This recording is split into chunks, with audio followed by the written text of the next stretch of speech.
Hello friends, welcome back to our channel Swastik Amrutham. ఈరోజు ఒక చక్కటి సింపుల్ రెసిపీతో మీ ముందుకు వచ్చేసానండి. ఇంట్లో కూరలు ఏవీ లేనప్పుడు లేదా ఆరోగ్యం బాలేక వంట చేసే ఓపిక లేనప్పుడు ఈ రెసిపీ బాగా హెల్ప్ అవడమే కాకుండా కడుపు నిండా తృప్తిగా భోజనం చేయగలుగుతారు. ఈ రెసిపీ ప్రిపేర్ చేసుకోవడానికి స్టవ్ వెలిగించాల్సిన అవసరం అస్సలు లేదండి. అన్ని ఇంగ్రీడియంట్స్ ని రెడీగా పెట్టుకున్నట్లయితే ఓన్లీ 2 minutes లోనే దీన్ని ప్రిపేర్ చేసుకోవచ్చు. ఇది చాలా చాలా టేస్టీగా ఉంటుంది. అలానే చాలా ఎంజాయ్ చేస్తూ తింటారు, అంత కమ్మగా ఉంటుందండి. ఇక ఈ రెసిపీని ఎలా తయారు చేసుకోవాలో కావలసిన పదార్థాలు ఏమిటో లేట్ చేయకుండా చూసేద్దాం. ఈ రెసిపీ ప్రిపేర్ చేసుకోవడానికి మెయిన్ ఇంగ్రీడియంట్ వచ్చేసి పుట్నాల పప్పు అండి. వేయించిన శనగపప్పు అంటాం కదా, అదనమాట. ఈ పుట్నాల పప్పుని 1.5 cups వరకు తీసుకోవాలి. 10-15 లేదా రుచికి సరిపడా ఎండుమిరపకాయని తీసుకోవాలి. ఎండు కొబ్బరి చిప్పని పూర్తిగా యూజ్ చేశానండి.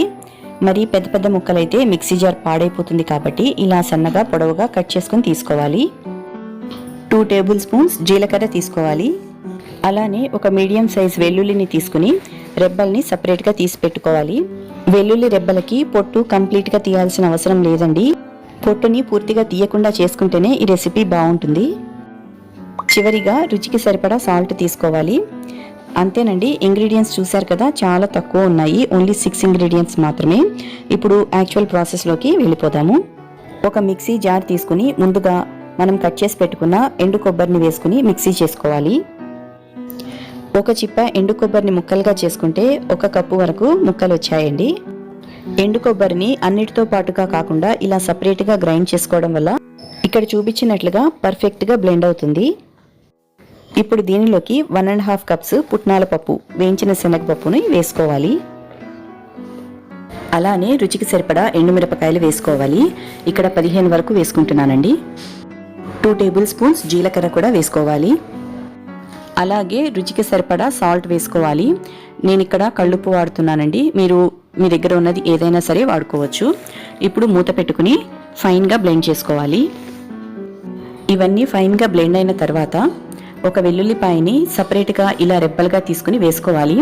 చూస్తున్నారు కదండి, ఇక్కడ ఈ రెబ్బలకి నేను కంప్లీట్గా పొట్టు అనేది తీయలేదు, అలానే వేసేస్తున్నాను. ఇప్పుడు మూత పెట్టుకుని బ్లెండ్ చేసుకోవాలి. వెల్లుల్లిపాయని అన్నిటితో పాటుగా ముందుగానే వేసినట్లయితే అందులో ఉన్న వాటర్ కంటెంట్ వల్ల పొడి పొడిగా కాకుండా ముద్దగా వచ్చి సరిగ్గా మెదగదండి. అందువల్ల వెల్లుల్లిని ఎప్పుడూ కూడా లాస్ట్లో వేసినట్లయితే ముద్దగా కాకుండా పర్ఫెక్ట్గా పొడి పొడిగా వస్తుంది. ఇలా అన్నింటినీ బ్లెండ్ చేసుకున్న తర్వాత సాల్ట్ సరిపోయిందో లేదో ఒకసారి చెక్ చేసుకోవాలి. అవసరం అనుకుంటే తగినంత యాడ్ చేసుకుని ఒకసారి బ్లెండ్ చేసుకుంటే సరిపోతుంది. నేను వేసుకున్న సాల్ట్ కరెక్ట్గా సరిపోయిందండి, మళ్ళీ నేనేమీ యాడ్ చేయలేదు. చూశారు కదా ఫ్రెండ్స్, ఓన్లీ 2 minutes లోనే పుట్నాల పొడిని ఎలా తయారు చేసుకోవాలో చూసాం కదా. ఈ పొడిని వేడి వేడి అన్నంలో ఒక 2 స్పూన్ల నెయ్యి వేసుకుని తింటే చాలా కమ్మగా, టేస్టీగా, అద్భుతంగా ఉంటుంది. నాకైతే చాలా చాలా ఇష్టం అండి. అన్నం మొత్తం దీంతోనే లాగించేయచ్చు. అన్నంలోకే కాకుండా ఇడ్లీ, దోశ లాంటి టిఫిన్స్లోకి కూడా ఈ పొడి మీద కొద్దిగా నెయ్యి కానీ నూనె కానీ వేసుకుని తినచ్చు. చాలా చాలా బాగుంటుందండి. ఈ పొడిని ఎయిర్ టైట్ గ్లాస్ కంటైనర్లో కానీ, స్టీల్ బాక్స్లో కానీ, ప్లాస్టిక్ కంటైనర్లో కానీ స్టోర్ చేసుకోవచ్చు. చాలా మంత్స్ వరకు ఫ్రెష్గా ఉంటుంది. సో ఇంతే ఫ్రెండ్స్, చాలా టేస్టీగా ఉండే పుట్నాల పొడిని సింపుల్గా 2 minutes లోనే ఎలా ప్రిపేర్ చేసుకోవాలో చూసాం కదా. ఈ రెసిపీ మీకు నచ్చిందని అనుకుంటున్నాను. ఈ రెసిపీ కనుక మీకు నచ్చినట్లయితే లైక్ చేయండి, షేర్ చేయండి, సబ్స్క్రైబ్ చేయండి. అంతేకాకుండా మీరు కూడా ఇంత టేస్టీ రెసిపీని తప్పకుండా ప్రయత్నించి మీకు ఎలా వచ్చిందో మీ ఎక్స్పీరియన్సెస్ కమెంట్ సెక్షన్లో తెలియజేయండి. Thanks for watching friends.